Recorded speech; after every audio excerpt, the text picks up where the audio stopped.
Good evening. Thanks for joining us. I'm Eric Anderson. Dwayne Brown is off tonight. San Diego County health officials are reporting 5 more flu-related deaths over the past week. 9 people have now died this flu season. Ages of the patients ranged from 68 to 95. They all had underlying medical conditions. The number of measles cases in the state is also up, most of them related to an outbreak at the Disney theme parks in Anaheim. There are 59 patients in California, 42 linked to the parks. There is also a handful of cases in 4 other states and in Mexico. Tijuana police say a drug-laden drone crashed into a supermarket parking lot near the San Isidro port of entry last night. The drone was carrying about 6 pounds of methamphetamine. Officers are now trying to figure out where the drone came from and who was flying it. Mexican police say it is not the first time that they have seen drones used for smuggling drugs across the border. Smugglers have also used boats, tunnels, and even catapults. One day after his State of the Union address, President Barack Obama is on a road trip. He is promoting his ideas in conservative territory today. Last night, Republicans panned his ideas for tax increases on the rich and more spending to help the middle class. Obama says he still hopes to break through Washington gridlock. To put forward what I think is best for America. The job of Congress then is to put forward alternative ideas, but they've got to be specific. It can't just be no. I'm happy to start a conversation. Tell me how we're going to do the things that need to be done. Tell me how we get to yes. Reaction to the president's State of the State message from San Diego's lawmakers was pretty much along party lines. Republican Congressman Darrell Issa tweeted his disappointment. He says he's hopeful about working together, but not on these, in his words, half-baked policies. Democrat Susan Davis says the president got it right, and San Diego's other Democrats focused on specific proposals. Juan Vargas welcoming the free community college plan, and Scott Peters praising the president's call for more investment in medical research. Becky Pico has some analysis on the State of the Union address. Here with a look at how the president's economic proposals may impact San Diego are my guest, Marnie Cox, chief economist for the San Diego Association of Governments, and Carl Luna, political analyst and professor at Mesa College. And Carl, how do you think the president's State of the Union speech resonated with San Diegans? No, Peggy, if we're anything like the nation, it resonated well. According to polls, 70% plus thought the president was moving things in the right direction, which was up from last year's State of the Union. A little bit lower on some of the specifics, like the universal community college initiative he talked about. That was around 60%, but I'm sure things like community college, earned child credits really resonate well with the San Diego, with a lot of workers and students who are struggling to get by. And you mentioned the military slightly, but Marnie, national numbers backed up the president's claim of a spectacular economic recovery after the recession. How is that being seen here in San Diego? Well, I think San Diego, the declaration at the end of the recession last night is what Mr. Obama's message, which is absolutely true. And I think, secondly, San Diegans have now jumped back out to the front of the economy. So San Diego's economy is really leading the nation right now. But it's not the whole story, right? Because there is some issues with wages and stagnation and things like that. Absolutely. They always point to unemployment, GDP growth as good signs. However, everyone always points out, look, we've created a lot of part-time jobs, a lot of low-paying jobs, and we haven't seen real increases in wages in almost 6 years now. Now, the president's economic proposals also call for increasing taxes on the wealthy while increasing tax credits for working families. Marnie, how would that impact our economy here? Well, here I think that it wouldn't be all that bad. However, you have to keep in mind that we have a business community that's research-oriented, and so they look for these kinds of tax credit kinds of things as investments. So in that sense, you're going to get a little pushback from the business community, but I think overall probably good for the economy. And Carl, let's talk about Obama's other proposals. Free community college. I know there was a watch party last night. Paid 6 days. With Republicans controlling Congress, how likely is it that you think these proposals would actually get enacted? I know how likely is it the Chargers will be in the Super Bowl next year. you're fighting against the odds and all that. Even if we deflate our footballs, we're going to have a problem with that. And the president can't deflate Congress. He's going to have opposition. I'm seeing all the Republican side of the media saying that this is just the same old, same old. They want to keep things from moving forward on the president's agenda. Otherwise, it's helpful for Democrats in 2016. This is the price tag of perpetual campaigns. We never get around to governing. Well, and he said that. I'm not running ever again, so here I am. I'm going to push these agendas forward. He didn't quite say that last part, but he did say he wasn't running again. Do you think there's any area of compromise? I'll start with you, Carl. Oh, there may be some compromise on immigration when you look at the high-end visas for the educated workforce. There may be some compromise a little bit on child credits, earned income tax credits, but how you pay for it becomes the devil in the detail. The deficit's going down, but a lot of people want us to be running a surplus and then cut taxes and get back to a 19th century libertarian paradise. I don't think that's in the cards, so you get more gridlock. Do you think there's any room for compromise? Yeah, I do. However, the how to pay for it becomes the key issue here. The compromise would really be over what's not happened, the wage increases. So if we're going to look for common ground, it's probably there. It's one thing that we're falling behind on. Earned income tax credit is probably a much better solution than an increase in the minimum wage. So it's possible that you get Republicans to agree that if we're going to do something about this, the earned income tax credit might be a better tool for us to achieve that. But I think you're absolutely right about how we're going to pay for it becomes the key issue here. Remember, we're still running deficits. We still have an $18 trillion debt. And so now the Republicans are looking at that. Do you think that the president's legacy now is starting to take shape? Well, I think it has been taking shape overall for his 6 years. I think the declaration of the end of the recession is an important milestone for him, and I think he's trying to set up his next 2 years and trying to bring, he said, middle-class economics. I think he's set his agenda for the next 2 years, and I think that's resonating with other people because they have not participated the same way that select groups at the high end of the income spectrum have. Right, and Carl, do you think he's starting his legacy here with things like the middle-class economy? Yeah, this is moving more into the statesman's phase of his presidency. You'll see more things like the Cuba Initiative and foreign policy, trying to be the champion of the middle class. Though in a global economy where you got billions of people entering the game, it's harder and harder for Americans to be able to move forward until everybody else in the world is doing better. How you fix that may be beyond any president of either party. All right, Carl Luna, Marnie Cox, thanks so much. Thank you. Thank you. There are other things to fix as well, and it's going to cost more than expected to fix streets, water lines, and city buildings right here in San Diego.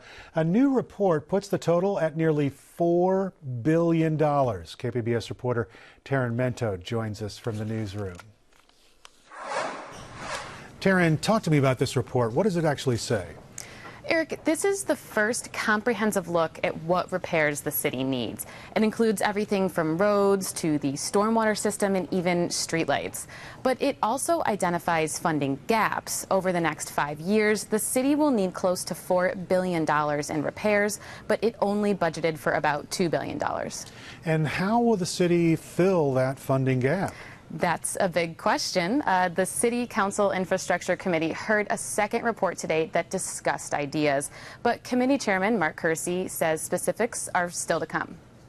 I am going to commit to the citizens of San Diego that we will go to the ballot in 2016 with an infrastructure initiative.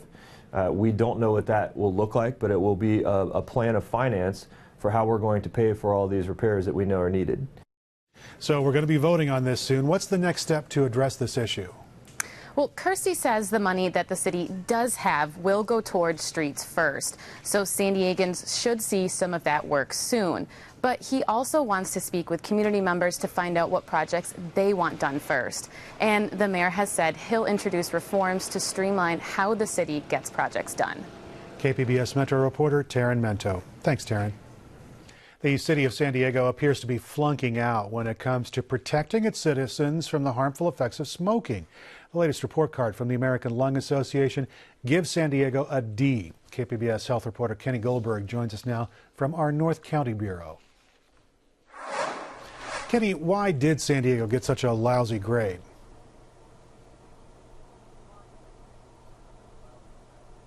Well, it got low marks in part because San Diego still allows people to smoke on restaurant patios and in the entrances to buildings. San Diego also got low marks because it hasn't banned smoking in apartment units or other multifamily housing. Are there any bright spots for San Diego in the report?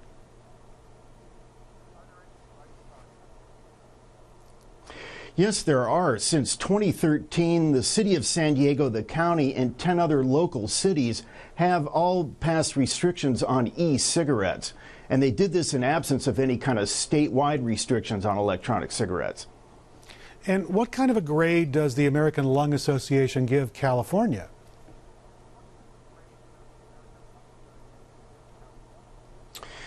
Well, the Lung Association says California has really stalled out when it comes to tobacco control, and that's primarily because of California's very low, relatively speaking, tobacco tax, which stands at 87 cents a pack.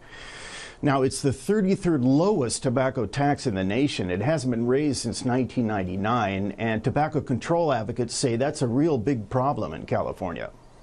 And what are the prospects for raising California's tobacco tax?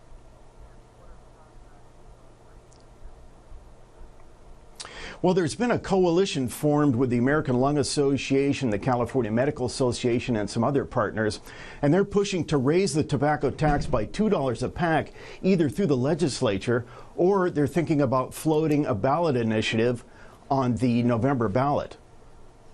KPBS reporter Kenny Goldberg. Thank you, Kenny.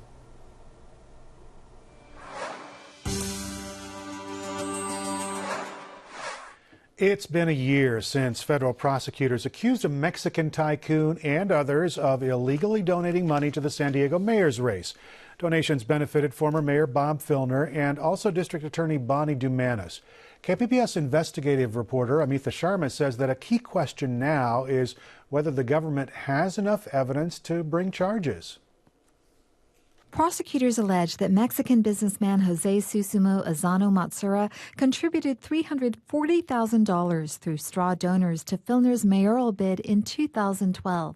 And Azano established an independent expenditure committee for Dumanis when she also ran for mayor that year. Azano then gave the committee $100,000. A federal complaint says Azano paid another $100,000 for social media services. Azano also gave $190,000 for those services to Filner's campaign. The money, however, did not appear in either campaign's public filings. The first question prosecutors likely asked: do they know that this person, this foreign national, is actually putting the money into their campaigns? Do they know that? Former federal prosecutor Tom McNamara has been following the case. It looks like Azano took a number of measures to hide his behind-the-scenes orchestrating of the campaign contributions. In addition, both Dumanis and Filner visited Azano at his home. I think they're both serious sets of facts. You've got politicians meeting with a foreign national who is otherwise, at least allegedly, contributing funds in surreptitious ways to their campaigns. But there are some distinctions. Last year, prosecutors told a judge Azano wanted to transform San Diego's Bayfront into Miami West. Prosecutors said Filner told Azano he lacked power over Bayfront development, but Filner allegedly said he might be able to delay progress on the Navy Broadway complex to help Azano get control of the lease. McNamara says that statement, if true, is damning. In one instance, you have Filner who's saying, I can't take full public action on your behalf at the port, but I can delay things. So it does appear to be some sort of quid pro quo based upon what you've told me and based upon what's in the public record. Dumanis, however, while I don't see that quid pro quo, I do see some very serious concerns about her conduct as well. Dumanis reportedly attended a meeting with Azano and San Diego County Sheriff Bill Gore, and she wrote a letter of recommendation on behalf of Azano's son to the University of San Diego. Both Filner and Dumanis declined to comment. Dumanis has in the past denied any wrongdoing in the case. Azano has pleaded not guilty to injecting $600,000 into local campaigns through straw straw donors. He blames the government's investigation of him on pressure from Sempra Energy. Azano financed a landowner in Mexico who had a property dispute with the company. A judge denied Azano's request for evidence relating to Sempra. Despite Azano's aggressive stance in court filings, McNamara says he wouldn't be surprised if Azano was simultaneously trying to cut a plea deal behind the scenes. You want to inflict a little bit of pain, let the government understand that, look, if we're going to fight hard, and it's not going to be an easy win. At the same time, I would like to talk peace. One big incentive for an Azano plea is potential cooperating witnesses. Two other players in the case have pleaded guilty. They are car dealer co-owner Mark Chase, who is acknowledged being a straw donor for Azano. Retired San Diego police detective Ernie Encinas has admitted participating in the conspiracy and filing a false tax return. Two others, San Diego lobbyist Marco Polo Cortez and campaign web services company owner Ravneet Singh, have pleaded not guilty. The next hearing in the case is later this month. Amita Sharma, KPBS News. You can find continuing coverage of this case online at kpbs.org/dirtymoney. The controversy over the right to die is going before the state legislature. Today, lawmakers announced a bill to allow doctors to prescribe a lethal dose of medication to terminally ill patients. They were joined by the parents of Brittany Maynard, a terminally ill cancer patient who moved from California to Oregon to take advantage of that state's death and dignity law. Until we are faced with something in our own family, a debilitating, cruel disease like brain cancer, and a terminal prognosis, it's hard to understand. It's hard to understand until it's in your life and it's in your world. Peggy Pico, meanwhile, talks with two San Diego men with very different takes on the bill. 6 years ago, Linda LaGrange, seen in this picture with her husband of 38 years, died after what he describes as a long, painful battle with ovarian cancer. Joining us is her husband, John LaGrange, with Compassion and Choices, a national advocacy group supporting end-of-life options. Also joining us is Jimmy Aiken with the radio show Catholic Answers Live on KCEO AM 1000. His wife, Renee, seen in her wedding dress, died from aggressive colon cancer at the age of 27. And gentlemen, thank you for talking to us about this important issue. Now, John, you've said that you don't know if your wife, Linda, would have wanted to end her life, even with this illness. So why are you an advocate of California's End-of-Life Options Act? Well, we never had the discussion because at the time she died, it was not an option that was available in California. It still isn't. But, and she didn't enjoy talking about death. She was a very lively person to the very end and didn't waste a lot of time talking about death. But in the end, when she was really suffering and was clearly terminal, she did ask, is there some way out of this? Can't I just take something and end this? And I always remember that. And then when Brittany Maynard's story became so prominent in the press and became a political issue again, I really felt that I should, relate my experience. I thought I had something to say about it, so I came forward with it. And now you support the option? I certainly support the option. I think people should have the option. Now, Jimmy, your wife also died. You went through a similar experience in watching Renee pass away. But you adhere to the Catholic Church opposition to medically induced assisted suicide or euthanasia. How come you are opposed to euthanasia? Well, all human life is created with an inherent dignity that needs to be respected. And while there is suffering in this life, we need to address the suffering and not simply kill the patient.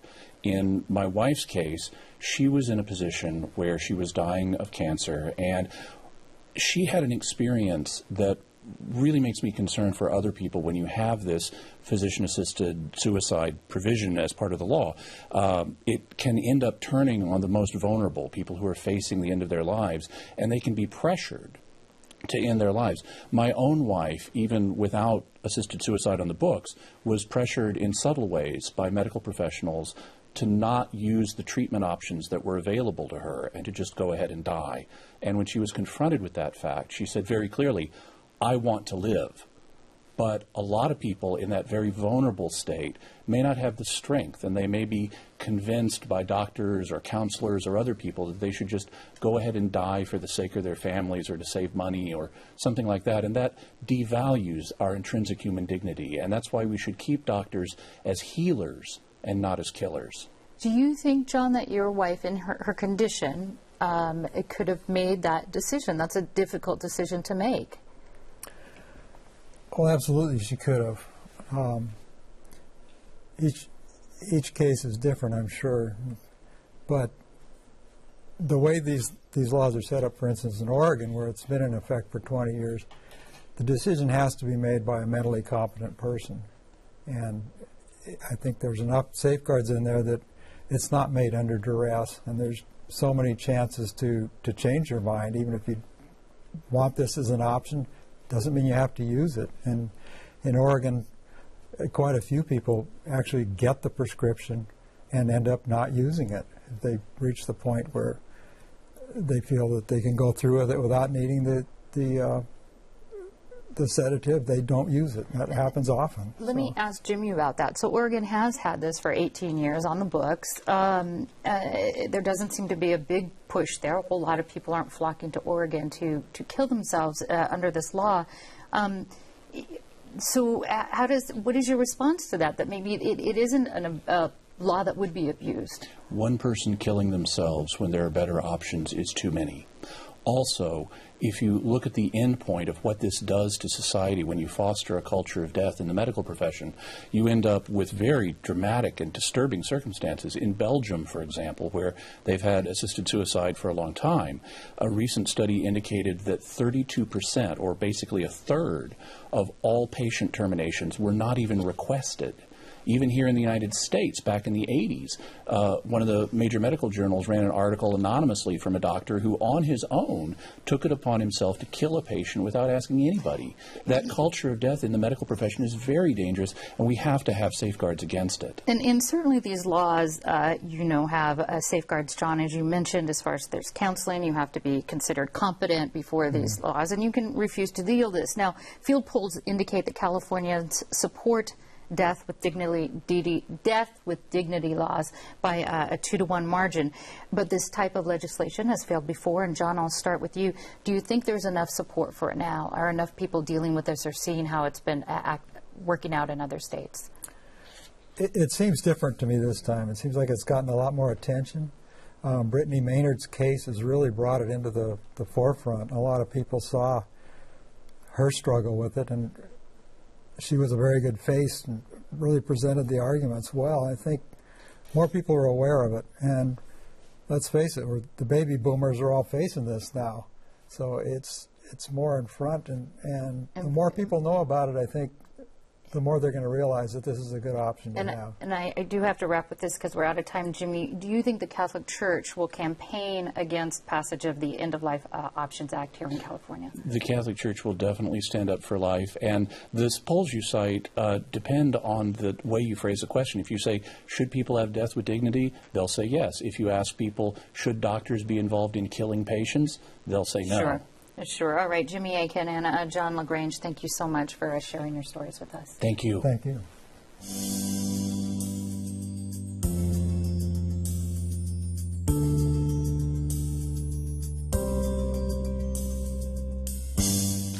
Strange rubbery goo is killing birds in the San Francisco Bay Area, and now scientists are trying to figure out what it is. It looks and feels like rubber cement. You can see it here. It's been found on hundreds of birds in the East Bay since Friday. Volunteers are searching the shoreline to try to rescue the birds. Just like if it were an oil spill, it degrades their waterproofing. They're all seabirds. They live on top of the water all year long. So as soon as they find that their waterproofing has been breached, they put themselves on the beach. On shore, the birds can get eaten by predators or freeze to death. Biologists say they've never seen anything like this, but there was something similar in the United Kingdom 2 years ago. It was caused by a synthetic rubber that's used for things like inner tubes and sealants. A paddleboarder had a close encounter with a pod of killer whales just a little way up the coast from here. Rich German took this video off Laguna Beach 2 weeks ago. Pretty amazing. It has gone viral on YouTube. German says the orcas were friendly, and seeing them was something that he says he's always dreamed about. No paddle boarding on the big waves in Ocean Beach this morning. The king tide's rolling in about 7 feet high and creating some dangerous rip currents. King tides are higher than normal, and they happen when the moon is closest to the earth. It looks like we'll still get high surf tomorrow, but not as high. Partly cloudy along the coast. Temperatures mostly in the 70s. A wind advisory for inland valleys starting tonight and through tomorrow afternoon. It's also in effect for the mountains. Temperatures in the 50s there, and out in the desert, upper 60s tomorrow, slight warm up on Saturday. A specially wrapped trolley car was unveiled today, part of Balboa Park's 2015 centennial celebration. The new car features historic 1915 park photos while showcasing current attractions. Councilman Todd Gloria was at the unveiling today. He says the new car will showcase the park's significance. We are today honoring that legacy and the ongoing link between the trolley and the park by unveiling the Centennial Celebration Wrap Trolley to raise awareness of the park's historical value. Passengers can catch a ride on the Balboa Park Centennial Trolley Car on either the blue, orange, or green lines. Tonight's stories are online at kpbs.org/evening edition. Thanks very much for joining us. We'll be back here again tomorrow night. Have a great evening.